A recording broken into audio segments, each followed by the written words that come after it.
Comorbidades é quando o indivíduo tem uma ou mais doenças associadas, né? Então imagine um indivíduo que tem dependência química ou que desenvolveu o alcoolismo, mas ao mesmo tempo ele tem uma depressão, ele tem um transtorno bipolar ou uma esquizofrenia. Então esses casos de comorbidade, eles tornam o caso muito mais complexo, porque a sintomatologia de uma patologia vai influenciar na sintomatologia de outra patologia.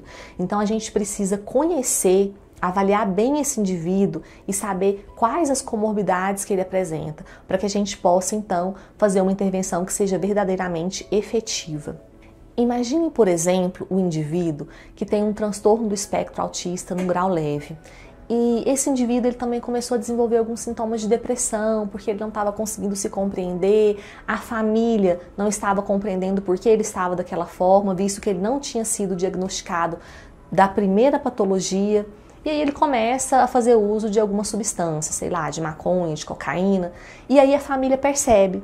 E a família então leva ele para o tratamento e começa a dizer que toda alteração do comportamento que ele teve foi por causa da maconha ou foi por causa da cocaína. E isso não é verdade. Por que não é verdade? Porque esse indivíduo já tem uma sintomatologia de outras patologias associadas. Então, se a gente focar somente a dependência química dele, a família vai pensar, não, mas esse indivíduo não está melhorando, ele continua isolado, ele continua triste, ele não está conseguindo ter um bom desempenho na vida dele, e ele próprio, o próprio indivíduo, pode ter aquele sentimento de fracasso, de que nada dá certo, de que o tratamento não está evoluindo. Então, para que isso não aconteça, a gente precisa fazer o diagnóstico correto de todas as patologias que esse indivíduo tem, e nós precisamos tratar o que a gente chama de doenças de base, transtornos de base, para que então a gente consiga ter uma melhor efetividade no tratamento da dependência química.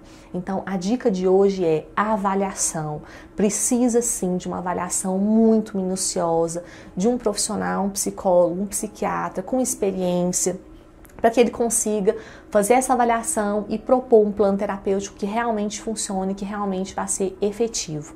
Importante dizer também que a comorbidade ela é muito presente na dependência química.